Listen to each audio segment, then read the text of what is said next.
Radio Infinita, idioma universal, con el auspicio de BCI Corporate and Investment Banking, presentan Mirada Financiera. El periodista Sebastián Aguirre analiza los principales hechos que mueven a los mercados financieros de Chile y el mundo.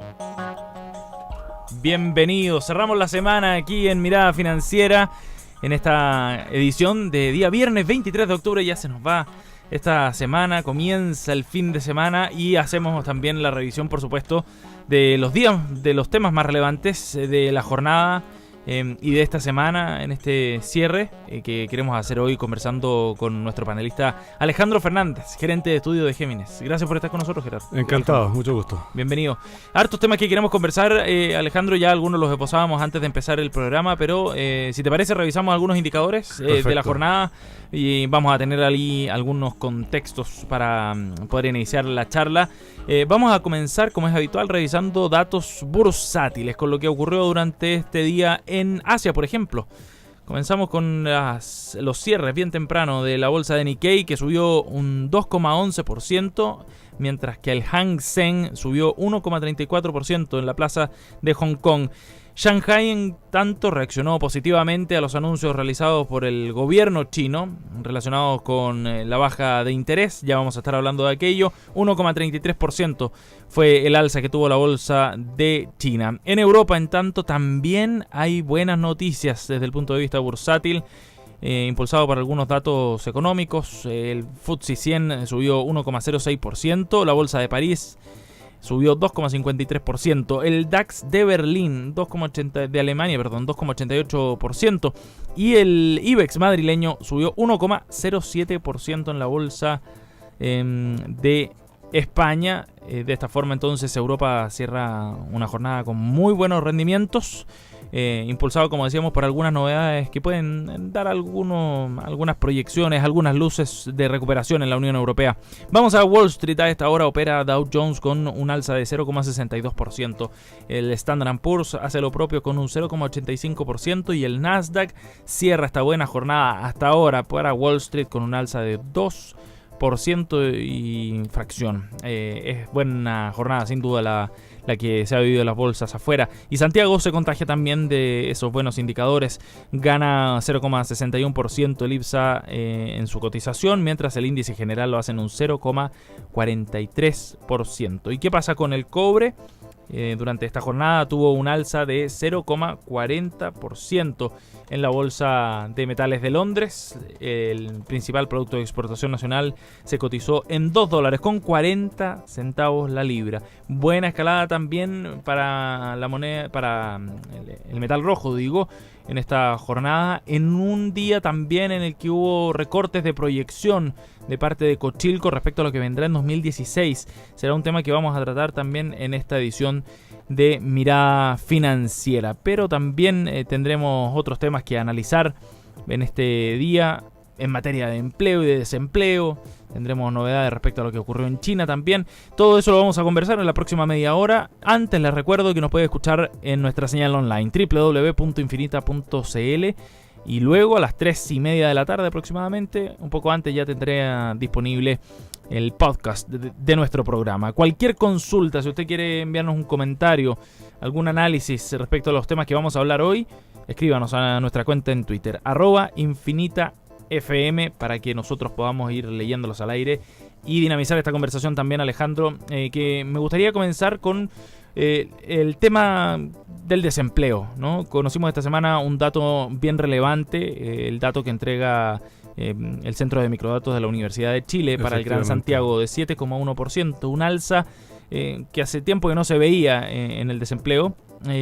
¿Cómo interpretas tú ese dato? En particular te lo pregunto respecto a lo que pueda mostrar después el INE a nivel nacional. Sí, bueno, en realidad el dato de microdatos de ayer, así como los anteriores y varios de los que ha entregado el INE últimamente, generan, yo diría, casi más preguntas que respuestas, porque fue un número extraño. ¿Extraño por qué? Porque si bien el alza en el desempleo fue algo que más o menos se esperaba, y de hecho hacía tiempo que todo el mundo estaba esperando que el desempleo subiera, ¿no es cierto?, porque la economía crece poco y por lo tanto la tasa de ocupación podría estar subiendo. Bueno, efectivamente ocurrió, pero lo raro es que el empleo creció 3% en 12 meses. Y por lo tanto, el aumento de la desocupación se explicó porque la fuerza de trabajo creció aún más rápido, claro. 4,3%. Hay más gente que está buscando y entrando al mundo del trabajo. Exacto. Entonces, eso es un poco raro. O sea, en épocas de baja actividad, en épocas de desaceleración o de ritmo de crecimiento bajo en la economía, lo que uno tiende a observar, y de hecho esta era más o menos la realidad hasta antes de este dato, por lo menos lo que se refiere al INE, es que el empleo estuviera creciendo muy poco. Y por lo mismo la fuerza de trabajo también muy poco, porque se produce el fenómeno del trabajador desalentado, es decir, el que busca, pero como no encuentra algo apropiado, con una remuneración satisfactoria, se retira de la fuerza de trabajo. Entonces, el dato en realidad a mí me dejó bastante perplejo. Pero, ¿tiene alguna explicación en particular por el lado, por ejemplo, de la mayor contratación en el sector público, lo que podría, digamos, entenderse en un contexto de desaceleración? O sea, el gobierno está tratando de alguna manera de compensar ahí. Sí, la verdad es que... Pero no sé si es una explicación suficiente, por eso te lo pregunto. Sí, no es suficiente en realidad, porque, bueno, entre otras cosas, los datos de la Universidad de Chile muestran aumentos importantes en el empleo en la construcción, cosa que es consistente con lo que ha estado mostrando el INE también. Hay un cierto auge en la construcción, ¿no es cierto?, por el tema del IVA que viene a partir del próximo año, y eso ha generado un aumento en la demanda, pero también, por ejemplo, aumentó el empleo en la industria, cosa que a mí me llama un poco la atención. La industria ha estado tremendamente deprimida. Mucho. Entonces, ¿de dónde sale ese empleo en la industria? No tiene nada que ver con el sector público. Entonces, eso es curioso. Eso es curioso. Y por lo tanto, como te decía, como que genera más preguntas que respuestas. Ahora, ¿preguntas respecto a qué, por ejemplo? ¿A la metodología? No, yo creo que si hay algo respecto a lo que uno puede estar seguro sobre las cifras de la Universidad de Chile, es que la metodología es razonable, es correcta, lleva muchos años, pero no sé si hay algún problema con los procesos de expansión de la muestra para llegar a los resultados finales, pero es llamativo. Ahora, los datos de la Universidad de Chile han mostrado en los últimos trimestres, en general, aumentos de empleo bastante fuertes. O sea, hay una cierta consistencia por ese lado, pero que llama un poco la atención. Vamos a ver qué pasa con las cifras del INE la próxima semana. Mi impresión es que debiera haber un aumento en la desocupación, sobre todo en la región metropolitana, que es lo más parecido a lo que calcula la Universidad de Chile, pero en general yo diría que debiéramos ver un aumento del desempleo a nivel nacional también. Además, el centro de microdatos, por lo que yo le he escuchado a los entendidos en esta encuesta también, algunos dicen que de alguna forma anticipa lo que viene con el Instituto Nacional de Estadística, ¿no? ¿Es correcto eso? Efectivamente, ¿sí? Por la forma en que se miden los datos de desempleo, tiende a tener una capacidad anticipatoria mayor que las cifras del INE. Entonces, digamos, lo razonable sería que viéramos un alza en las cifras del próximo viernes. En general, hay una correlación bastante alta entre ambas series. O sea, no, digamos, son metodologías distintas, son coberturas diferentes, pero hay una cierta correlación, y por lo tanto lo raro sería que el desempleo no suba en la próxima semana. Ahora, Alejandro, tengo otra pregunta que tiene que ver con más futuro, digamos, con una proyección que va más allá del dato del INE de la próxima semana, incluso de este año. ¿Qué va a pasar o qué podría pasar el próximo año, considerando que las proyecciones del crecimiento de la economía son bajas, pero que el gobierno, además el Estado, va a tener menos capacidad de expansión y de inyección y de inversión, lo que por ende también limitaría la posibilidad de contratación? Efectivamente, yo tengo la impresión, y creo que es bastante compartida esa visión, de que el desempleo debería tender a subir algo más el año que viene. Ahora, considerando lo que ha sido la realidad del año pasado y este año, ¿cierto? 2 años de crecimiento bajo, no debiéramos ver un aumento importante en la desocupación. O sea, yo creo que probablemente nos vamos a estar moviendo entre el 7 y el 7,5%, que evidentemente es peor de lo que hemos tenido este año o el año pasado, o el 2013, pero no es una cifra, digamos, demasiado rara o demasiado anómala respecto de nuestra historia. O sea, el desempleo promedio, si uno toma periodos largos de tiempo, está más o menos en torno al 7%, una cosa así. Así que, digamos, esperando que debería haber un aumento, no deberíamos observar un deterioro realmente importante en las cifras de ocupación en general el mercado del trabajo. Eso sin duda es una buena noticia desde la perspectiva individual de cada una de las personas, ¿no? Eso es evidente, pero para la economía y para el funcionamiento de la economía, ¿es una buena noticia también por lo que podría incidir, por ejemplo, desde el punto de vista del consumo? Bueno, sin duda que es una noticia, o sea, a ver, que el desempleo vaya a subir, que el empleo esté creciendo o vaya a crecer a tasas relativamente bajas. Y por otro lado, el complemento de esto es que las remuneraciones están creciendo menos. Uh-huh. Si tú recuerdas, el último dato que entregó el INE fue una baja de remuneraciones nominales y una disminución importante en las remuneraciones reales. Entonces, claro, esto habla de que el consumo difícilmente se va a recuperar respecto de los débiles crecimientos que ha mostrado este año y el año pasado. O sea, lo que uno podría esperar es que con la expectativa de los consumidores adversas y con un crecimiento de la masa salarial, es decir, el ingreso familiar, que se compone del crecimiento de las remuneraciones reales por una parte y del empleo por otra, creciendo lento, eso debería llevar a que el consumo se mantenga bastante flojo. Ajá. Sobre todo si es que muchos de los trabajos que se están creando, y el último dato del INE por lo menos así lo refleja, se están creando mucho trabajo de cuenta propia. Además. Exactamente. Y eso no hablamos de emprendedores o innovadores de productos de gran valor, sino muchas veces de sobrevivencia. ¿No? Exacto, vendedores ambulantes, por ejemplo. Y cosas de ese estilo. Sí, efectivamente, el aumento en el empleo ha estado impulsado de una manera importante por cuenta propia, en general por trabajos que da la impresión de que son más bien precarios. Uh-huh. Bien, ahí estábamos entonces analizando estos datos de el mercado laboral acá en nuestro país, una cifra importante. El próximo viernes tenemos el nuevo dato del INE. El próximo viernes desempleo, sí. Ahí tendremos la posibilidad de cotejar entonces con lo que nos mostraba ayer el Centro de Microdatos de la Universidad de Chile. Nos vamos a ir a una pausa, pero antes de eso, yo les quería contar respecto al precio del cobre y las proyecciones que vienen para el próximo año. Les decía que hoy subió 0,40% en la Bolsa de Metales de Londres, pero Cochilco está recortando su proyección del metal rojo, el promedio para el próximo año, en 2016, a solo $2,5 por libra. Es una nueva corrección a la baja de parte de la Comisión Chilena del Cobre, según este informe trimestral. De $2,5 por libra, lo que implica una reducción de 24 centavos en relación a lo estimado en su informe anterior, el de junio, 2,77%.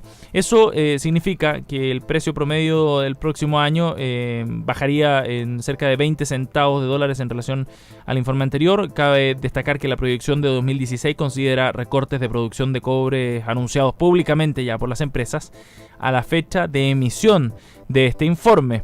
Le preguntaron a la ministra de Minería, Aurora Williams, respecto a este recorte de la proyección del precio del cobre, y dice que se basa principalmente en un crecimiento de la demanda de cobre de China para 2015 de 2%, un aumento similar al que había en junio, pero también se consideró las importaciones y perspectivas de producción fabril en el gigante asiático, que recordemos es nuestro principal cliente en este sector. Cabe señalar que Cochilco además redujo la estimación de crecimiento para Japón, Corea del Sur y Rusia, lo que anticipa, según dice textual este informe, que en el año 2015 el consumo mundial de cobre refinado se va a desacelerar del 8,4% de este año a un 0,9%, para explicar entonces y poner en contexto lo que ha ocurrido con el precio del cobre. ¿Y por qué lo menciono ahora? Porque a la vuelta, junto a Alejandro Fernández, economista y gerente de estudios de Géminis, vamos a estar hablando respecto al presupuesto, una discusión que ya se viene en el Congreso. Están trabajando, por supuesto, las entidades respectivas técnicas, pero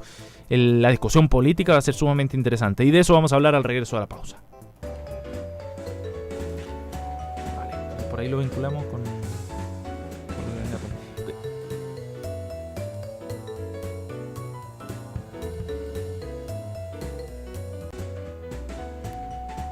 BCI Corporate and Investment Banking le ofrece soluciones en corretaje de bolsa, Miami Branch, securitizadora, banca privada, sales and trading, finanzas corporativas y asset management a través de un solo ejecutivo de relación.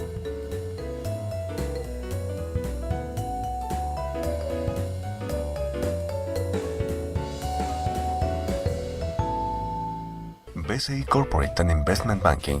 Un socio estratégico con un modelo de atención integral único y un banquero de relación que le entregará las mejores soluciones ante desafíos complejos, con ideas innovadoras que aporten valor y una ejecución distintiva en negocios de gran escala. BCI Corporate and Investment Banking. Sentémonos a conversar.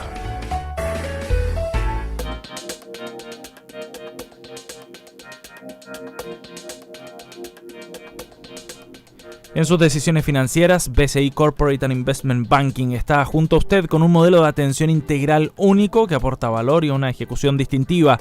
La invitación de BCI es que nos sentemos a conversar y estamos en Mirada Financiera en esta edición de viernes 23 de octubre junto al economista, gerente de estudio de Géminis, Alejandro Fernández, que nos acompaña hoy. Antes de ir a la pausa, lo adelantábamos, queríamos hablar respecto a la discusión en torno al presupuesto para el próximo año. Alejandro, estos datos y estas cifras que se van corrigiendo a la baja respecto a las proyecciones de crecimiento para el próximo año, ¿cómo van a afectar, crees tú, la discusión política que se va a dar en el Congreso en torno a este presupuesto 2016? Bueno, toda la discusión presupuestaria en realidad ha estado bastante complicada desde los inicios, porque el ministro de Hacienda ha sido muy claro en plantear que la caja está vacía, sí, que van a llegar pocos ingresos durante el año que viene y que por lo tanto hay que moderar las expectativas y hacer esfuerzos por un lado gastar más eficientemente y por otro gastar menos donde se pueda. Y este anuncio de una rebaja del precio del cobre en realidad es un sinceramiento de algo que viene, que ya digamos venía dándose. O sea, las proyecciones hace bastante tiempo estaban por debajo de los $74 que tenía Cochilco previamente. Sí. Y por lo tanto, digamos, es más bien un reconocimiento de lo que hoy día se piensa de manera generalizada. Uh-huh. Entonces, tenemos un proyecto de ley de presupuesto que está, si mal no recuerdo, construido con un supuesto de 2.52 o algo así. O sea, el recorte de Cochilco va en esa línea. Exactamente. Y algo parecido tenía el Banco Central en el IPOM de septiembre. Así es que no es una noticia muy novedosa la que nos entregó Cochilco hoy día, por el hecho de que también modifica sus proyecciones cada 3 meses. Sí.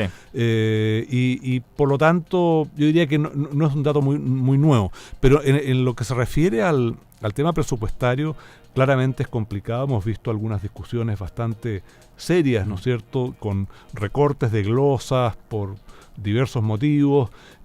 Hay el tema de educación que está complicado porque se está financiando la gratuidad con una glosa en vez del proyecto de ley respectivo. Exactamente, como debería hacerse. Entonces, es evidente que el presupuesto tiene un carácter restrictivo respecto del que está ejecutándose este año. Uh-huh. Y eso es yo diría que hasta cierto punto es una buena noticia, porque había una cierta impresión de que había plata para todo, para satisfacer las presiones más absurdas, y algunas de hecho se materializaron, como lo del Banco del Estado. Uh-huh. Pero la realidad es que estamos en un periodo de vacas flacas, claramente. Sí. Y es un periodo que va a durar varios años, y que con las presiones de gasto que hay, los esfuerzos que el ministro quiere hacer para cuadrar el presupuesto estructural por una parte y reducir el déficit efectivo por otro, uh-huh, se van a ver bastante difíciles de concretar. Y eso principalmente por la presión de los grupos de la nueva mayoría, presiones políticas me refiero. Presiones externas e internas a la nueva mayoría, uh-huh, sin duda alguna. Las externas por el lado de los funcionarios públicos, por ejemplo. Funcionarios públicos, estudiantes, uh-huh, universitarios sobre todo. Pero digamos, hay mucha gente que se quedó en la cola, o sea, que estaban esperando hacer peticiones, las regiones extremas, qué sé yo. Hay muchos, sí, que estaban ahí esperando, y hoy día les dicen, mira, en realidad va a tener que esperar varios años antes de que sus demandas puedan ser satisfechas. Sí. Oye, Alejandro, y respecto a las metas que se había planteado el gobierno de balance estructural, sí, y que se han ido aplazando de alguna manera, desplazando en el contexto de una economía que crece menos y un Estado que recauda menos también, uh-huh, ¿cuán sano o cuán negativo, lo voy a poner en negativo mejor, cuán negativo es que se vaya corriendo tanto esa meta? Porque el otro día escuchaba a un diputado de la nueva mayoría, si no me equivoco fue Pablo Lorenzini, que dijo, bueno, si no alcanzamos el balance estructural en tal fecha, lo dejamos y lo corremos 2 o 3 años y no pasa nada. Bueno, es una respuesta típica de políticos, uh-huh, donde la prioridad siempre es gastar ahora y ver después cómo se cuadra eso, cómo se financia. Lo cierto es que hay un tema de credibilidad de por medio, o sea, la ley de responsabilidad fiscal que hay en Chile y el compromiso por mantener una cierta solvencia fiscal, claramente se ven afectados si es que los plazos para lograr el balance entre ingresos y gastos, especialmente estructurales, se corre a cada rato. O sea, ya se corrió una vez, ¿no es cierto?, porque el ministro Arenas había planteado hace un año que se iba a lograr el equilibrio, ¿no es cierto?, en el presupuesto estructural el año 2018. Sí. Algo que ya en ese minuto parecía muy difícil. Era complicado. Era muy complicado. Y hoy día, bueno, el ministro Valdés ha dicho para el 2019 0,5. Y ya está en otro gobierno. O sea, entonces, ahora, yo creo que no es grave desde el punto de vista de que las cuentas fiscales en Chile siguen siendo muy sólidas. O sea, hay baja deuda pública, hay todavía un colchón de ahorro que viene del pasado, cuando el precio del cobre era más alto, pero no podemos estirar el elástico demasiado. Entonces yo creo que hay que pensar un poquito en la responsabilidad que implica mantener situaciones deficitarias persistentemente. Y el problema es que hoy día eso nos permite grados de libertad. Tenemos holguras para definir nosotros cuándo nos ajustamos, cómo nos ajustamos, o sea, a qué velocidad. Pero en la medida que esto se siga posponiendo, bueno, puede llegar un momento en que sean quienes nos prestan afuera que nos digan, mire, en realidad ya no les creemos y por lo tanto, si quieren más plata, ahora vale bastante más cara que antes, por ejemplo. Claro. Y eso afecta finalmente también a las empresas privadas. Por supuesto, la economía real. A todo el mundo, ¿no es cierto? Porque el que quiere endeudarse afuera o adentro va a tener que pagar tasas más altas. Claro. Entonces, digamos, no es trivial. No es trivial. En Mirada Financiera estamos conversando con Alejandro Fernández, gerente de estudio de Géminis, economista, en esta jornada en la que las bolsas, lo comentábamos al inicio del programa, anduvieron muy bien durante el día de hoy. Alzas por sobre el 1,3% en Asia, alzas por sobre el 2% y más cerca del 3%, incluso en algunas plazas en Europa. Y quería abordar ese tema también, Alejandro, analizar un poco esta jornada donde hubo, al parecer, buena noticia en el mercado internacional. Sí, ahora hay que tener cuidado en la interpretación, porque yo creo que parte de esta reacción en las bolsas y en el precio del cobre hoy día tiene que ver con el anuncio esta mañana de parte de China de que baja por 7ª vez consecutiva las tasas de interés, las tasas rectoras de la política monetaria, baja los requerimientos de reservas de los bancos de manera tal de generar un mayor estímulo monetario y con eso apuntalar la economía china que está debilitándose por momentos, ¿no es cierto? Cada dato que se entrega muestra que hay una debilidad algo mayor a la prevista, o por lo menos que no se revierte esa tendencia. Entonces yo creo que eso claramente está detrás del fortalecimiento del peso. El tipo de cambio bajó algo hoy día, el aumento del precio del cobre y estos resultados en la bolsa que son siempre muy rápidos en reaccionar. Y también el anuncio ayer de Mario Draghi, el presidente del Banco Central Europeo, de que probablemente en diciembre se van a hacer anuncios adicionales respecto de los programas de expansión de liquidez cuantitativa, ¿no es cierto? Estos programas especiales que inicialmente estaban previstos que concluyeran en septiembre del año que viene, pero considerando la debilidad de la economía europea se está planteando la posibilidad de extenderlos tal vez hasta indefinidamente, o sea, mientras sea necesario, y que, bueno, se recortarán cuando se estime que ya no hacen falta.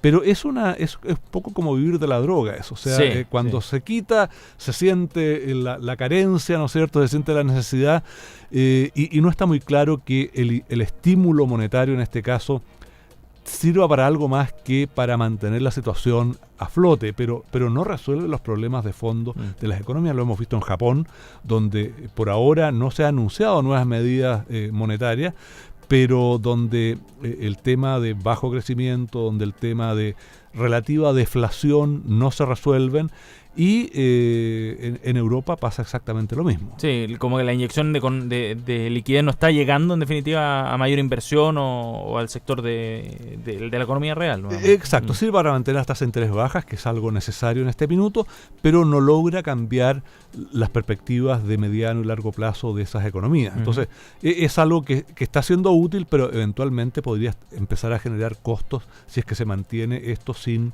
nada más de fondo que se altere. O sea, las famosas reformas estructurales de las que se habla mucho y que se hace poco al respecto. Alejandro, se nos va acabando el tiempo, pero para el final, ¿a qué tenemos que estar atentos la próxima semana? ¿Qué datos o qué noticias van a marcar la pauta en materia económica? Bueno, yo creo que lo primero es un tema político, son las elecciones en Argentina, la primera vuelta de este domingo. Puede tener consecuencias o va a tener consecuencias en la región por los próximos meses y el próximo año, así es que es un tema que yo creo que hay que seguir. Ya sea que haya segunda vuelta o no, probablemente no va a haber. Y durante la próxima semana yo diría que lo más importante es la publicación de los datos sectoriales acá en Chile, que nos van a permitir tener una estimación más certera de cuál puede haber sido el IMASEC en el mes de septiembre. El día viernes está lo del desempleo que comentábamos antes. Sí. Y también el día viernes se publica la minuta de la reunión de política monetaria de octubre, que fue la reunión donde se decidió subir la tasa de interés, pero va a ser interesante saber cuál fue el tenor de la discusión en esa minuta, en esa reunión, y si fue por unanimidad o no la decisión. Recordemos que en septiembre hubo un voto de minoría por subir la tasa cuando los 3 consejeros decidieron mantenerla. Sí. Y lo otro, en el exterior, la primera estimación del crecimiento del producto en el tercer trimestre en Estados Unidos. Eso va a ser interesante porque se piensa que es relativamente débil. Ajá. Y si lo fuera, ¿puede afectar la decisión de la FED, por ejemplo, sobre tasa de interés? La próxima semana, el martes y miércoles, es la reunión de la Reserva Federal, la penúltima del año, la siguiente es en diciembre. Ajá. Y yo creo que nadie está pensando en que la tasa pueda subir esta vez, pero ciertamente el dato que sale de actividad podría reforzar esa impresión de que esto ya quedó para el año que viene. Alejandro Fernández, economista, gerente de estudio de Géminis, nos ha acompañado hoy aquí en Mirada Financiera. Alejandro, muchísimas gracias. Encantado, ha sido un gusto. Y gracias a ustedes también que nos acompañaron. Un último dato que no lo alcanzamos a entregar al inicio. El dólar cerró la sesión de hoy con una caída a 2,70 pesos. Cierre de 687 pesos vendedor y 686,50 comprador. El último dato nada más para cerrar esta edición de viernes. Que tengan buen día y un excelente fin de semana.